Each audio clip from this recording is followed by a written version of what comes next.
So, I'm going to give you a little background about my guest today. I first heard about Jerri Williams last year when I was putting together my true crime podcast for WREL, The Killing Month, August 1978.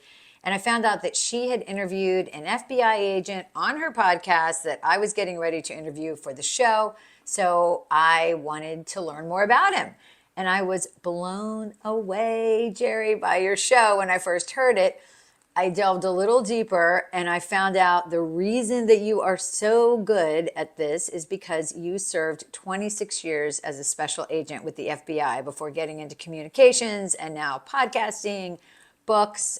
You have become a friend and a mentor, and I'm so excited to have you on my show. Thank you for being here. Oh, thank you for having me. So let's start from the beginning. I mean, I am very fascinated, of course, by law enforcement because I've covered law enforcement my whole career, and my dad was a prosecutor, so kind of grew up around it.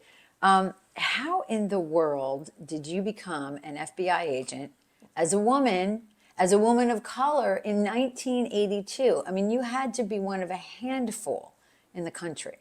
Yeah, at the time I joined, I was the 23rd black female agent in the FBI, and there were about 7,000 agents. So, yeah, it was, I was definitely a trailblazer, as they say.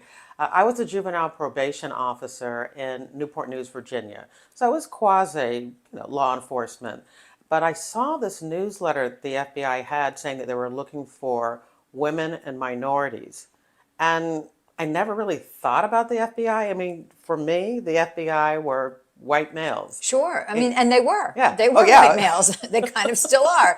But I mean, back then, it really was breaking a lot of glass ceilings to go for that. Yeah, so I saw the newsletter and I thought, well, let me just call.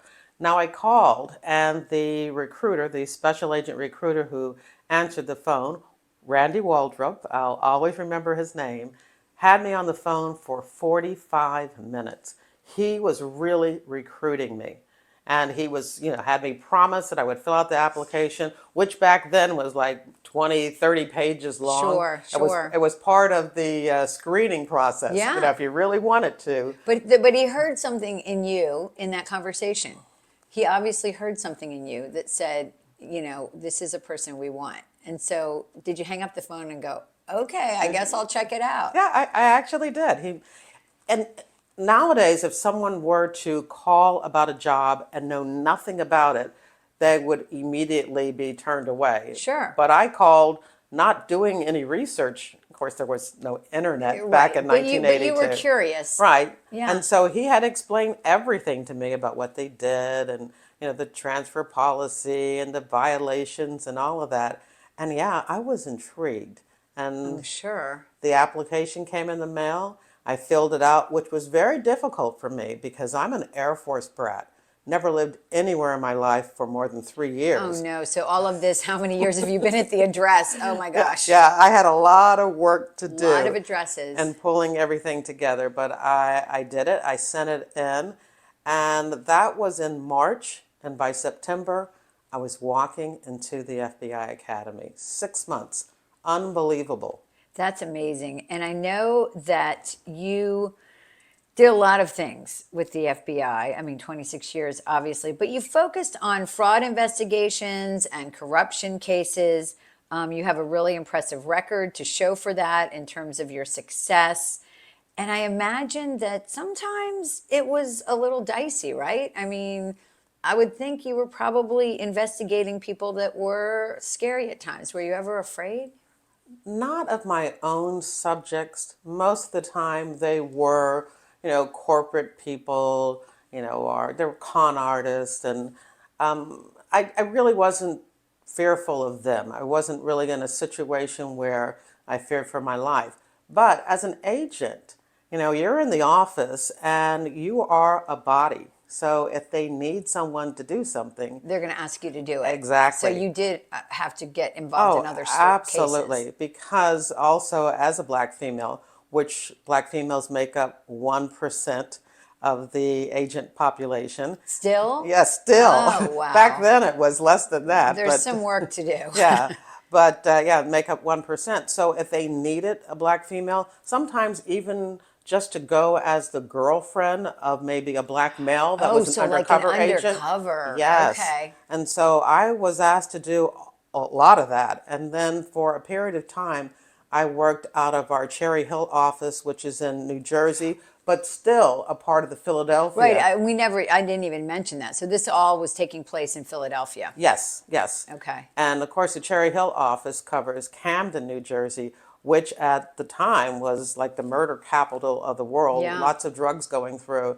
And so during my time I was in that resident agency, 3 or 4 years, I went on every major drug raid or drug search or drug arrest that they had. So, yeah, that's those situations where, you I'm know, seeing like a streaming series, maybe like an HBO thing. What do you think? I think I could write it. You just give uh, me the oh, I information.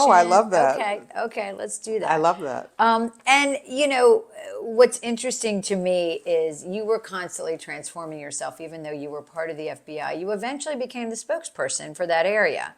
And that obviously, you know, you're in a situation where your feet were probably held to the fire a lot when there were tense investigations and cases that the public wanted to know about, and you had to keep things close to the vest. I was responsible for molding the perception, the positive perception of the FBI in Philadelphia. And the funny thing is, as a spokesperson, of course, I represented the special agent in charge and everybody in the office in Philadelphia. But it's funny, when it got really tough and things got really bad, I was the person they they put out They put there. out there in front of the camera. And then you did, I don't know, this might be an equally hard job representing, you were a spokesperson for public transportation in Philadelphia. Also a tough gig. That was probably the tougher gig, Yeah, if I have to admit it, because it was 24/7. yeah. So if somebody tried to commit suicide by train, or if there was a fight or a shooting on the subway, you know, at any time of the night, then I got called. So I really got to know a lot of the reporters. You know, I was that person that you would call to get answers, and I think I did a good job in representing the Philadelphia transit system, you know, just like I did for the FBI. I got used to it, but it was definitely an adrenaline rush type job. And at some point, I had already retired from the FBI. I did that for about 7 years, and I thought to myself, what am I doing? You know? This is real life. So you're doing all this really intense work for many, many years. And I think when we first met and went out to lunch, you shared with me that you were around my age, so mid 50s, when you just went, "What am I doing?" Yeah. What am And I and doing? and what was that epiphany like for you? And you said you and your husband talked about, you know, why am I working so hard? Why am I working all the time? And I was working all the time. And SEPTA is the Philadelphia transit system. And I loved working there. And people thought it would be different than the FBI, but it really wasn't, because they were mission driven. And they were people that really worked hard to get the system going every day. And I loved being a part of that team. But it just was a point where I realized I have a pension, a federal pension. Yeah, I don't need this position. Why am I doing this? Because it was extremely stressful, sure. say during a strike. You know, I'm the Absolutely. person out there, you know, talking to the public. When people They're can't get to angry. work Yes, and yeah, school and all of that. yeah. And I just, even though I love the job, I thought there is so much more that I want to do. And one of the things that I wanted to do was write books. So you're writing books, and at some point you found podcasting of all things, which is so interesting to me because this was 8 years ago. 8 years ago. Okay, I'd never even heard of a podcast. I mean, did the writing start? Was the writing first and then the podcast? Yeah, I actually had written a book. I started that book before I left the FBI, but I wrote it while I was at SEPTA. Yeah, it took me 7 to 8 years Because to you're write. working all the time, Yeah. sure. And I had a literary agent at the time, and he was saying that you need to start building your platform. You know, if we sell this book to a publisher, you're going to need to have a platform in order to Sure. get readers. And, he talked to me about maybe blogging. And I thought to myself, I'm used to being behind the microphone. I'm listening to podcasts. I was listening to Okay, podcasts so you were most. like an early listener. Yeah, I was listening mostly about writing, Okay. from people that were Sure. doing podcasts about the writing craft. And so I thought, I have a wealth of material Yeah, here you because do. I know a lot of FBI A agents. lot of stories. And so I thought, that's what I'm going to do. And all of my books, my crime novels, which I started out writing first, are all true, are inspired by true Right. cases, and they're That's all what, FBI right. So kind cases. of ripped from the headlines. That's what I tell people about my mysteries. I have three mysteries, and they're about a TV reporter, thinly veiled, but there's a lot of stuff that actually happened, and then I just take it away from the actual story and make it my own. Yeah, You know. that's exactly what I've done with my crime novels. And so, in trying to build a readership, so this was in January of 2016. I started the podcast. I will be honest, the only reason I'm doing the podcast is to try to build readers for my books. So the Sure. podcast was secondary to the books. Okay, but now it's really, really popular. Tell me the name and how many episodes do you have? Yes, so it's called FBI Retired Case File Review. So I only interview retired agents about some of the FBI's biggest cases and cases that you've never even heard about. And I will be posting technically my 307th episode, but because I've done some bonus episodes and It's things like hard to that, say, yeah, right? it's really around 313, I 314. gotcha. And how many followers do you have? Well, you never really know You how many really know, followers, right? but Or yeah, downloads. downloads. So at this point, I have 10 million downloads. Oh my gosh, Jerry, that is fantastic. Yeah. Well, I will say, like I said, I really loved your show when I listened to it, and I've since listened to several other episodes. And at some point, you made a personal transition. So you're making this professional transition, and then you said, I just want to be closer to family. And you had a child here in North Carolina. And so you guys just picked up and moved to North Carolina. I have always wanted to be a grandmother.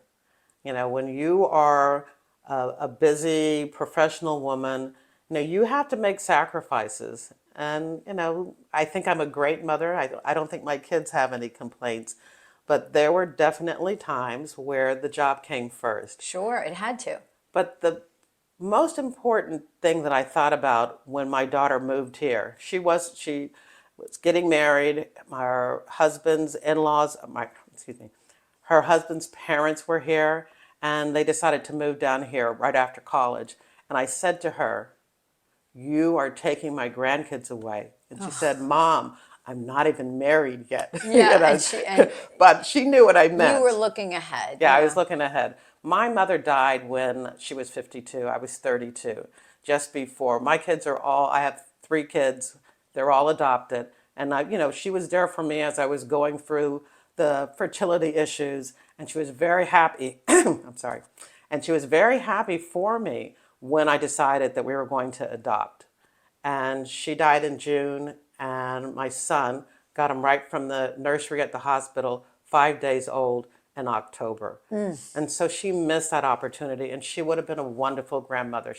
Was into sewing and art and crafts, writing, and reading. And I just wanted to make sure for myself and for her to have that That you opportunity. were present. Oh, I wanted to be present, and I'm all in.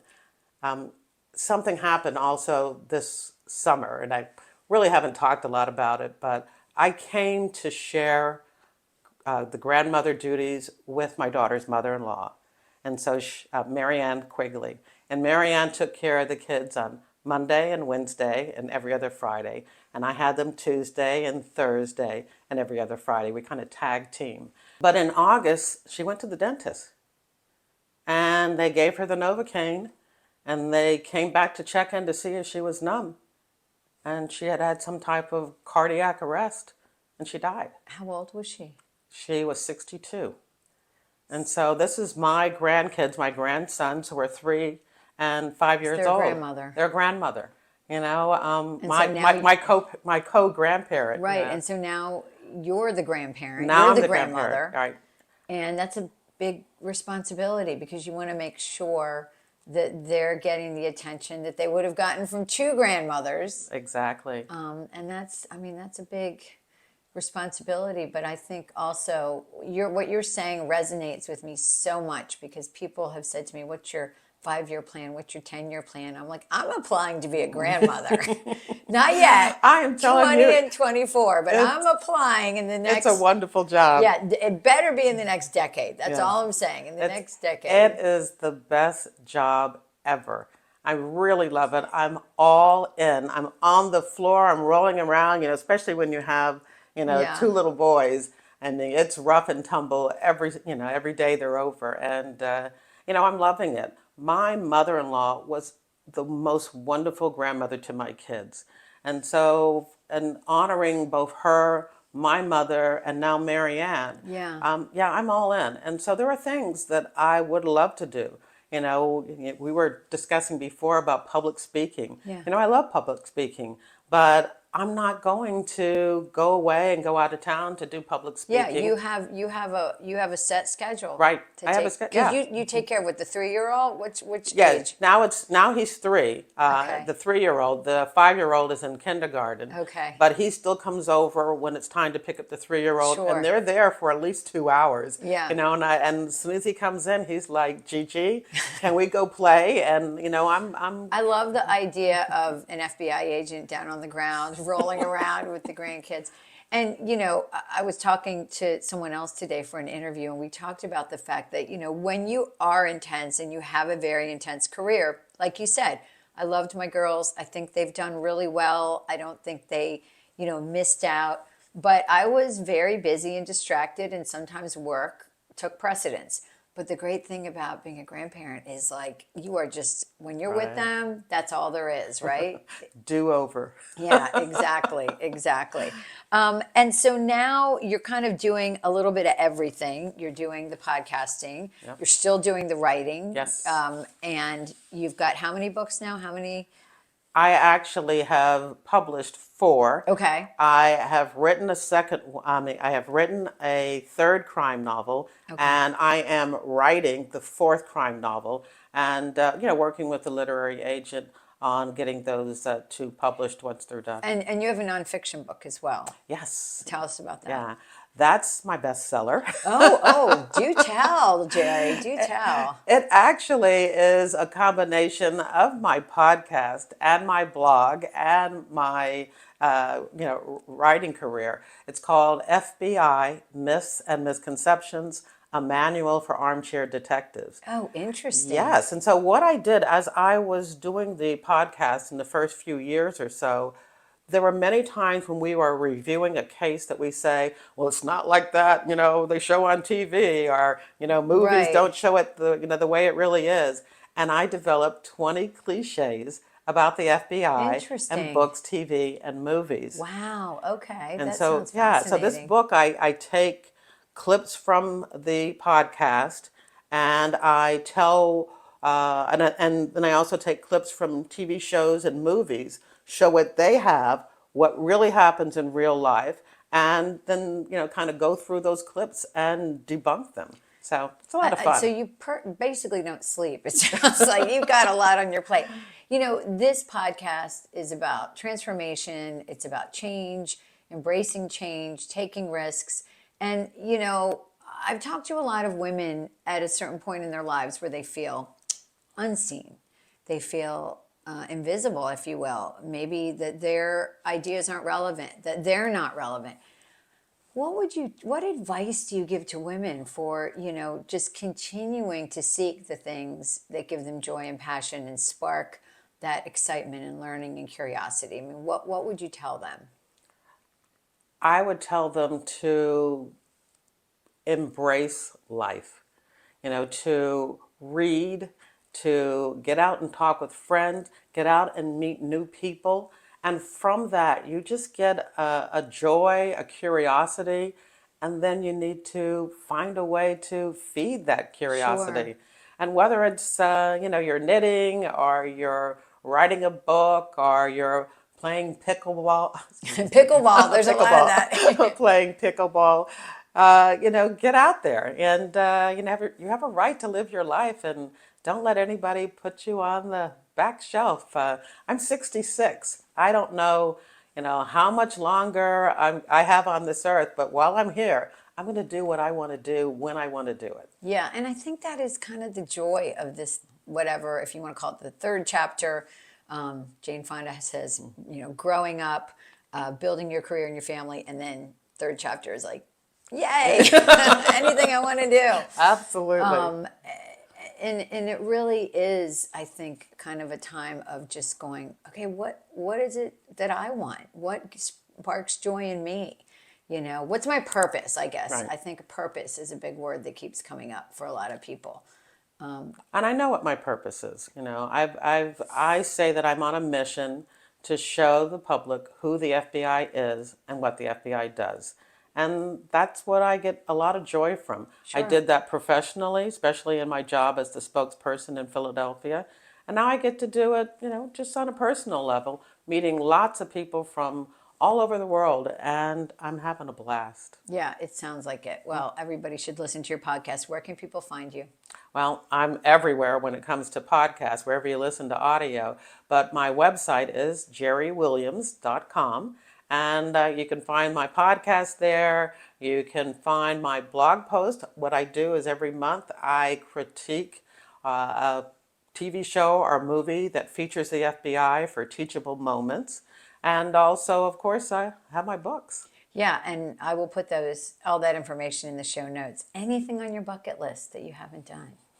No, I do a lot of traveling too. I love to Okay, me travel. too. Yeah, we were just in Brazil and Argentina in October, and now we're planning our trip to go back to Spain to Barcelona, Madrid, and we're going to also go to Portugal, to Lisbon.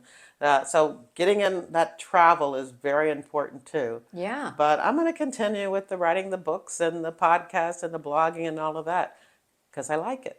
Well, I tell you, I feel so fortunate to have met you at the podcast meeting and also to be connected through our mutual friend, Dave Richter from the FBI in Philadelphia. And I just feel like in the short time I've known you, you've really inspired me. So thank you. you for doing that because I think as women, we got to lift each other up, right? Absolutely. Women, I think specifically, are better together when they, support each other. So thank you so much, Jerri. I appreciate your time. Thank you for having me. This has been wonderful.